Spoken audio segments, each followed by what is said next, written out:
সবুজে ভরা গ্রাম বাংলার প্রাকৃতিক সৌন্দর্যের অপরূপ শোভা মুগ্ধ করে আমাদের। আর এই গ্রাম বাংলারই আনাচে কানাচে লুকিয়ে থাকে কত যে অজানা ইতিহাস, ঐতিহ্য আর সংস্কৃতি, তার আর ইয়ত্তা নেই। এমন মনোমুগ্ধকর প্রাকৃতিক সৌন্দর্য আর বাংলার প্রাচীন ঐতিহ্যের টানে আর রোজকার একঘেয়ে জীবন থেকে একটু মুক্তির স্বাদ পেতে মাঝে মধ্যেই বাংলার বিভিন্ন গ্রামের উদ্দেশ্যে আমরা পাড়ি জমাই। আমাদের আজকের গন্তব্য হুগলি জেলার কৃষ্ণনগর গ্রাম। খানাকুল ব্লকের অন্তর্গত এই কৃষ্ণনগর গ্রামটিতে রয়েছে একটি নবরত্ন ও একটি একরত্ন শৈলীর প্রাচীন মন্দির স্থাপত্য। চলে এসেছি গোপীনাথ জিউয়ের নবরত্ন মন্দিরের সামনে।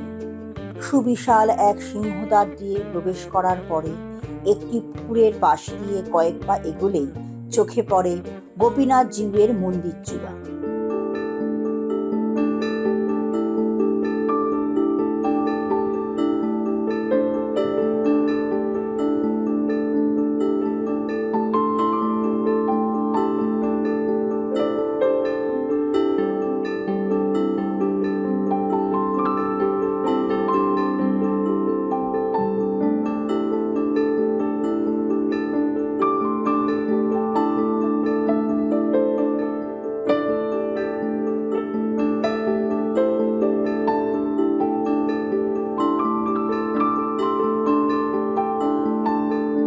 ভূমিতল থেকে বেশ উঁচু একটি ভিত্তিবেদির উপরে স্থাপিত হয়েছে নবরত্ন রীতির এই মন্দিরটি। পূর্বমুখী এই মন্দিরের মূল প্রবেশপথটি অলিন্দযুক্ত, ত্রিখিলান বিশিষ্ট।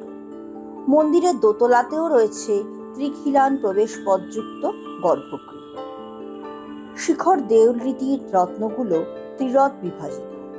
মন্দিরের সামনের দেওয়ালে পঙ্খ নির্মিত ফুলকারি আর উদ্ভিদধর্মী নকশা থাকলেও টেরাকোটার কোনো অলঙ্করণ চোখে পড়ে না। 1774 খ্রিস্টাব্দে নসিরাম সিংহ এই মন্দিরটি নির্মাণ করেছিলেন। মন্দির চত্বরের বাইরে থাকা আটচালা রীতির এই স্থাপত্যটি হল দোলমঞ্চ। 4 কোণে 4টি থামের উপরে নির্মিত এই দোলমঞ্চের চারদিকই উন্মুক্ত। এই দোলমঞ্চটি থেকে অল্প দূরত্বের মধ্যেই রয়েছে রাধাবল্লভ জিউয়ের মন্দির। চারদিকে পাঁচিলে ঘেরা বিশাল এক মাঠের মাঝে মন্দিরটি স্থাপিত হয়েছে।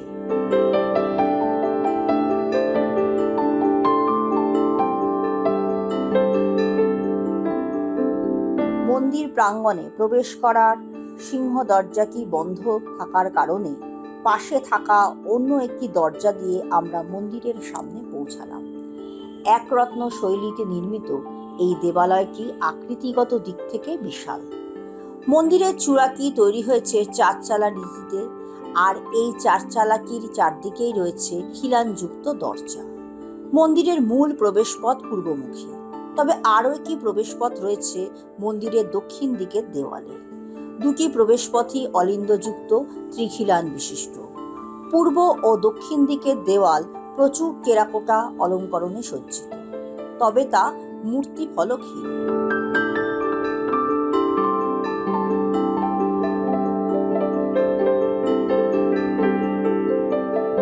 ছোট বড় নানান মাপের প্রস্ফুটিত শতদল আর উদ্ভিদধর্মী নকশা দিয়ে ভরা এই মন্দিরের দেওয়াল। মন্দির চূড়ার গায়েও একই ধরনের অলঙ্করণ লক্ষ্য করা যায়। খানাকুল 1 নম্বর ব্লকের রাধাবল্লভজির মন্দিরের সামনে দাঁড়িয়ে আছে, একটি প্রাচীন মন্দির। আমার সঙ্গে রয়েছেন এলাকার পৃষ্ঠপোষক শ্রী জয়গুরু গোস্বামী। তিনি এই মন্দির সম্বন্ধে আমাদের কিছু জানাবেন। এই মন্দির মানে কথিত আছে যে তদানীন্তন সময়ে নবাবের আমলে নবাবের কর্মচারী হিসেবে যজুবেন্দ্র সিংহ রায় বা পরবর্তীকালে যাদবেন্দ্র সিংহ রায় তিনি নবাবের আন্ডারে কাজ করতেন। তা উনি দেখেছিলেন যে নবাব যেখানে বসে গোটা রাজত্বকে পরিচালনা করতেন, ওনার জমিদারি বা এলাকা যে পরিচালনা করতেন, সেই মাথার উপরে একটি পাথর ছিল। সেই পাথর দিয়ে মানে অনবরত জল বেরোতো। তা একদিন উনি স্বপ্নাদেশ পান যে আমি এখানে বন্দী হয়ে আছি, তুমি আমাকে এই ব্যভিচারী অত্যাচারী নবাবের কাছ থেকে আমাকে এখান থেকে মুক্ত করো। তখন একদিন যাদবেন্দ্র সিংহ রায় সেই পাথরকে মানে এক প্রকার মানে চৌর্যবৃত্তির মধ্য দিয়ে, কারণ নবাবের আমল তো নবাবের কাছ থেকে তো সচরাচর নিয়ে যাওয়া যায় না, যে সেইটাকে গোপনে নিজে নিয়ে এসে এখানে চলে এসেছিলেন, সেই স্বপ্নাদেশ করেছিলেন যে তুমি অমুক জায়গায় চলো যেখানে আমার গোপীনাথজিও আছে। মানে এটা কোথায় ঘটেছিল? মুর্শিদাবাদে। মুর্শিদাবাদে নবাব ছিলেন মুর্শিদ কুলি খান। তা ওইখান থেকে উনি যখন পাথরটা এখানে নিয়ে চলে এলেন, তখন নবাব করলেন কি, যে নবাবের মাথার উপর পাথর চলে গেছে মানে বিশাল ব্যাপার।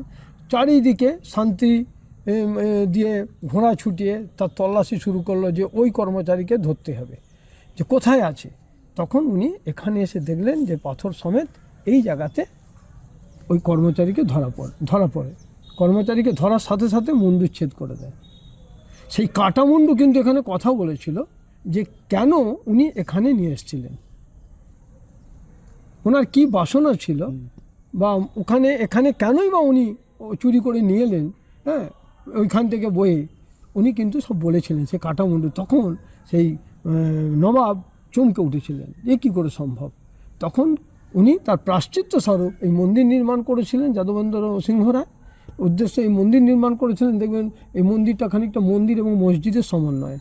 পরবর্তীকালে এখান থেকে যতদূর ঘোড়া ছুটেছিল ততদূর ছিল এনার সম্পত্তি, আমার রাধাবল্লভজির সম্পত্তি। পরবর্তীকালে তো গভর্নমেন্টে আস্তে আস্তে জমিদারি প্রথা উচ্ছেদ হয়ে যায় বা ইত্যাদি হয়ে যাওয়ার ফলে আস্তে আস্তে সেগুলো অবলুপ্ত হয়ে গেছে, কিন্তু সেই সম্পত্তি ছিল, যতদূর ঘোড়া ছুটেছিল ততদূর কিন্তু এর সম্পত্তি ছিল।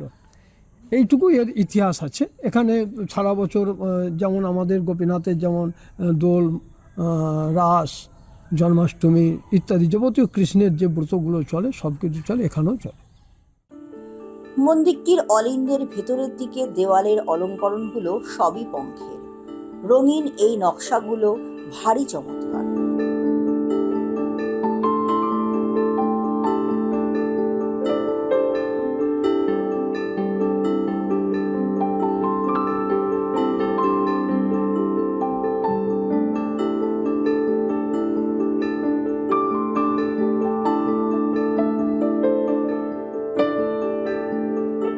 প্রতিষ্ঠালিপিহীন এই মন্দিরটি আনুমানিক অষ্টাদশ শতাব্দীতে নির্মিত হয়েছিল। মন্দির দর্শন শেষে এবার আমরা ফিরে চলি কলকাতা অভিমুখে।